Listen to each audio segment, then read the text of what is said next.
जय हिंद साथियों। मेरा नाम है देवेश पाल। स्वागत है आपका स्टडी विद देवेश में। आज है 8 दिसंबर 2022। 8 दिसंबर 2022 से जुड़े इंपॉर्टेंट करंट अफेयर देखेंगे। साथ ही उनसे जुड़े कुछ इंपॉर्टेंट फैक्ट्स के बारे में भी जानेंगे। साथ ही जिन क्वेश्चन को ट्रिक के माध्यम से याद किया जा सकता है उन्हें याद करने की कोशिश भी करेंगे। इससे इससे पहले 7 दिसंबर 2022 के क्वेश्चन रिवीजन के तौर पर देख लेते हैं, ओनली वन लाइनर। बाकी हम डिटेल में 8 दिसंबर 2022 के क्वेश्चन देखेंगे। तो चलिए शुरू करते हैं पहले प्रश्न के साथ में। हाल ही में भारत और अमेरिका नौसेना के बीच संगम युद्धाभ्यास का 7वां संस्करण कहाँ पर आयोजित किया गया है? देखिए, भारत और अमेरिका नौसेना के बीच जो संगम युद्धाभ्यास का 7वां संस्करण वो हाल ही में गोवा यानी कि तटीय राज्य गोवा में आयोजित किया गया। तो इसका आंसर होगा गोवा। नेक्स्ट क्वेश्चन देखते हैं। हाल ही में कहाँ पर दुनिया का पहला रियल टाइम गोल्ड एटीएम लगा है? देखिए, दुनिया का पहला real time gold ATM union territory Hyderabad में लगा है। तो इसका आंसर होगा हैदराबाद। नेक्स्ट क्वेश्चन देखते हैं। हाल ही में कहाँ पर एजीईएन के अदानी ग्रीन एनर्जी लिमिटेड द्वारा तीसरा हाइब्रिड पावर प्लांट कहाँ पर शुरू किया गया? देखिए, हाल ही में अदानी ग्रीन एनर्जी लिमिटेड द्वारा तीसरा हाइब्रिड पावर प्लांट राजस्थान के जैसलमेर में शुरू किया गया। तो इसका आंसर होगा जैसलमेर। नेक्स्ट क्वेश्चन देखते हैं। हाल में एयरटेल और किस कंपनी ने भारत के डिजिटल पारिस्थितिक तंत्र में तेजी लाने के लिए सहयोग किया है? देखिए, एयरटेल और मेटा कंपनी ने भारत के डिजिटल पारिस्थितिक तंत्र में तेजी लाने के लिए सहयोग किया है। नेक्स्ट क्वेश्चन देखते हैं। हाल में किस राज्य के मुख्यमंत्री ने वन डिस्ट्रिक्ट वन स्पोर्ट्स योजना की शुरुआत की है? देखिए, वन डिस्ट्रिक्ट वन प्रोडक्ट योजना की तर्ज पर वन डिस्ट्रिक्ट वन स्पोर्ट्स योजना की शुरुआत हाल ही में उत्तर प्रदेश के मुख्यमंत्री योगी आदित्यनाथ ने की है। तो इसका आंसर होगा उत्तर प्रदेश। हाल में लोंगवाला युद्ध की क्या 51वीं वर्षगांठ के अवसर पर कहाँ पराक्रम दिवस मनाया गया? देखिए, हाल में राजस्थान में एक जगह है लोंगवाला दिवस, जो कि एक बॉर्डर है, टाउन बॉर्डर है। तो वहाँ पर युद्ध की 51वीं वर्षगांठ के अवसर पर पराक्रम दिवस मनाया गया। नेक्स्ट क्वेश्चन देखते हैं। हाल ही में कहाँ पर डार्क नाइट स्काई रिजर्व स्थापित होगा? देखिए, हाल ही में भारत का पहला dark night sky reserve Ladakh में स्थापित होगा, यूनाइटेड टेरिटरी लद्दाख में। इसका आंसर लद्दाख। नेक्स्ट क्वेश्चन देखते हैं। हाल ही में जेसी बोस एक सत्याग्रही वैज्ञानिक पर अंतर्राष्ट्रीय सम्मेलन कहाँ पर आयोजित किया? देखिए, जो आता सम्मेलन वो बैठक आयोजित हुई भारत की राजधानी नई दिल्ली में आयोजित होती है। इसका आंसर होगा नई दिल्ली। नेक्स्ट क्वेश्चन देखते हैं। हाल में डोमिनिक लेपेरे का निधन हुआ, किससे संबंधित है? देखिए, वे लेखक थे जिन्होंने भारत पर आधारित फ्रीडम एट मिडनाइट और सिटी ऑफ जॉय जैसी प्रसिद्ध पुस्तकें लिखी थी। तो उनकी हमें पुस्तकें भी ध्यान में रखनी है, freedom at midnight and city of joy. ये वो एक लेखक थे। नेक्स्ट क्वेश्चन देखते हैं। हाल ही में कौन सा देश 100 अरब डॉलर के प्रेषण प्राप्त करने वाला दुनिया का पहला देश बना? देखिए, हाल ही में अपना देश भारत, जो कि अन्य देश में कार्य करते हैं उनके द्वारा पैसे रिसीव करने वाला पहला देश भारत, 100 अरब डॉलर का प्रेषण प्राप्त करने वाला दुनिया का पहला देश अपना देश भारत बना। तो इसका आंसर होगा भारत। नेक्स्ट क्वेश्चन देखते हैं। अब हम पढ़ेंगे 8 दिसंबर 2022 के क्वेश्चन। साथ ही वीडियो आपको लास्ट से देखें ताकि आपकी कोई क्वेरी बचे ना। और वीडियो अच्छी लगती है प्लीज़ वीडियो को लाइक और चैनल को सब्सक्राइब करना ना भूलें। तो चलिए शुरू करते हैं पहले प्रश्न के साथ में। हाल ही में अंतर्राष्ट्रीय नागरिक उड्डयन दिवस कब मनाएगा? देखिए, हाल ही में इंटरनेशनल सिविल एविएशन डे हाल में 7 दिसंबर को मनाया गया। तो इसका आंसर होगा option number A.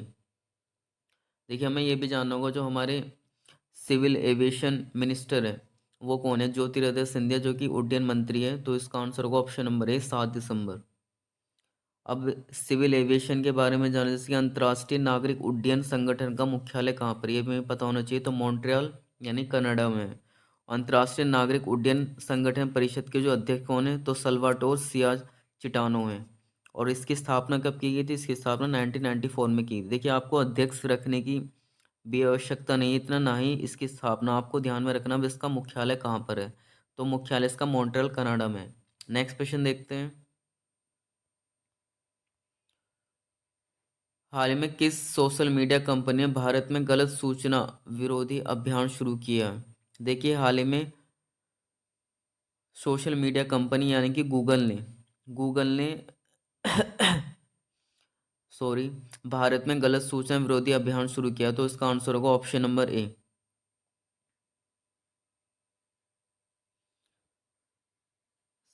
Google social media company ने भारत में गलत सूचना विरोधी अभियान शुरू किया है।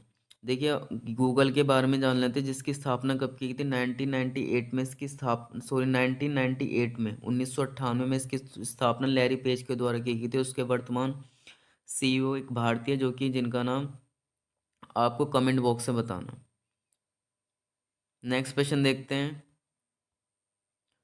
हाल में बीबीसी की 100 प्रभावशाली महिलाओं की सूची में कितने भारतीय कितनी प्रभावशाली सूची में कितने भारतीय महिलाओं को शामिल किया गया। देखिए, बीबीसी यानी कि 100 प्रभावशाली, यानी कि ब्रिटिश ब्रॉडकास्टिंग कॉरपोरेशन ने दुनिया भर की 100 प्रभावशाली महिलाओं की सूची जारी की, जिसमें भारत की 4 महिलाएं शामिल की गई है। तो इसका आंसर होगा ऑप्शन नंबर है, जिसमें एक प्रसिद्ध अभिनेत्री प्रियंका चोपड़ा जोनस को शामिल किया गया है। देखिए, और जो महिलाएं उनके बारे में जान लेते। 4 महिलाएं चुनी गई, जैसे कि इंजीनियर श्रीषा बांदला को चुना गया। बुकर अवार्ड विनर लेखिका गीतांजलि श्री जी ने हाल ही में 2022 का गीतां बुकर प्राइज दिया गया, इंटरनेशनल बुकर प्राइज। और सामाजिक कार्यकर्ता स्नेहा जाविला को दिया गया। तो ये हमें 4 महिलाएं जिनको हमें ध्यान में रखना है। नेक्स्ट क्वेश्चन देखते हैं। हाल में किस आईआईटी के शोधकर्ताओं ने समुद्री लहरों से बिजली उत्पन्न करने वाली तकनीक विकसित की है। देखिए, मैं आपको बता चुका हूँ, जो इसमें आईआईटी जो सबसे ज़्यादा अधिक एक्टिव रहती है। हालांकि सभी आईआईटी एक्टिव रहती है, परंतु इनमें जो सबसे ज़्यादा रहती है वो ज़्यादातर आईआईटी मद्रास या फिर आईआईटी बेंगलुरु रहती है। और शीर्ष स्थान भी जो मिला है ऑल ओवर, अगर भारत में देखा जाए तो रैंकिंग, तो आईआईटी बेंगलुरु का दिया गया है। तो इसमें जो शोधकर्ता समुद्री लहरों से बिजली उत्पन्न करने वाली तकनीक विकसित की, वो हाल ही में आईआईटी मद्रास ने की है। तो इसका आंसर होगा option number A. IIT Madras के शोधकर्ता समुद्री लहर से बिजली उत्पन्न करने वाली तकनीक विकसित की है। नेक्स्ट क्वेश्चन देखते हैं। हाल ही में दिग्गज खिलाड़ी सुकांत कदम ने पैरा बैडमिंटन इंटरनेशनल में कौन सा पदक जीता। देखिए, पेरू में आयोजित यह प्रतियोगिता में दिग्गज खिलाड़ी सुकांत कदम, जो कि महाराष्ट्र पुणे के निवासी हैं, इन्होंने हाल में स्वर्ण पदक जीता है, सिंगापुर के ची हियोंग को हराकर। तो इसका आंसर होगा ऑप्शन नंबर ए, जो कि पेरू में आयोजित हो रही है। सुकांत कदम ने हाल ही में संपन्न पेरू बैडमिंटन इंटरनेशनल सिंगापुर के ची हियांग को हराकर स्वर्ण पदक जीता है, जिसमें भारत ने कुल 14 पदक जीते, जिसमें 6 स्वर्ण है, 1 रजत है और बाकी 7 कांस्य हैं। नेक्स्ट क्वेश्चन देखते हैं। तो इसका आंसर होगा ऑप्शन नंबर ए। हाल ही में आई रिपोर्ट के अनुसार भारत विज्ञप्ति के मामले में भारत कौन से स्थान पर पहुंच जाएगा, यानी कि विज्ञापन बाजार के मामले में भारत किस स्थान पर पहुंच जाएगा। देखिए, हाल ही में ग्रुप एम के वैश्विक अंत वर्ष के पुनर्वास पूर्वानुमान के अनुसार 2023 में भारत ब्राज़ील को पीछे पछाड़कर 8वां सबसे बड़ा विज्ञापन बाजार बन जाएगा। तो ऑप्शन नंबर बी इसका राइट आंसर होगा। 2022 में इसकी रैंकिंग 9 थी।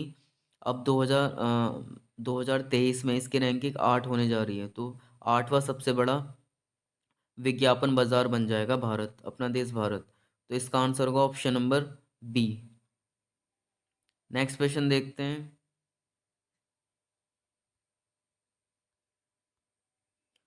हाल में पूर्व केंद्रीय मंत्री योगेंद्र अलग का निधन हुआ, वे किससे संबंधित थे। देखिए, हाल ही में पूर्व केंद्रीय मंत्री योगेंद्र अलग एक प्रसिद्ध अर्थशास्त्री थे और एक पूर्व केंद्रीय मंत्री भी रह चुके। तो ऑप्शन नंबर ए इसका राइट आंसर होगा। अब इन्हें इमेज में देख सकते हैं, ये हैं योगेंद्र अलग। नेक्स्ट क्वेश्चन देखते हैं। हाल ही में आई सिप्री की रिपोर्ट के अनुसार 100 रक्षा कंपनियों की सूची में HAL के हिंदुस्तान एरोनॉटिक लिमिटेड और किस अन्य कंपनी को शामिल किया गया है। देखिए, हाल में सिप्री यानी कि Stockholm International Peace Research Institute की रिपोर्ट के अनुसार 100 रक्षा कंपनियों के मामले में हिंदुस्तान एरोनॉटिक लिमिटेड और भारत इलेक्ट्रॉनिक लिमिटेड, यानी कि ऑप्शन नंबर ए इसका राइट आंसर होगा।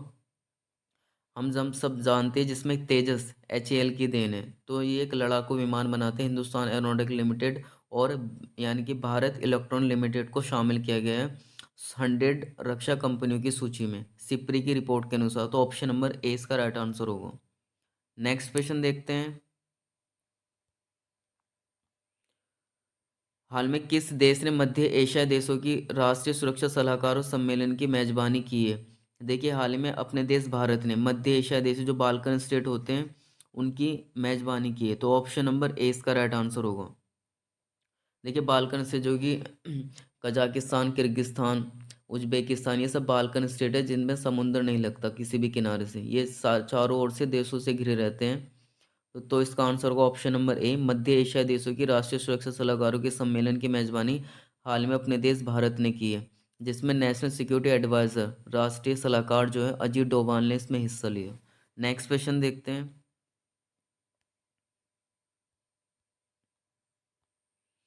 हाल ही में आरबीआई ने रेपो रेट 5.4 से बढ़ाकर कितने प्रतिशत की है?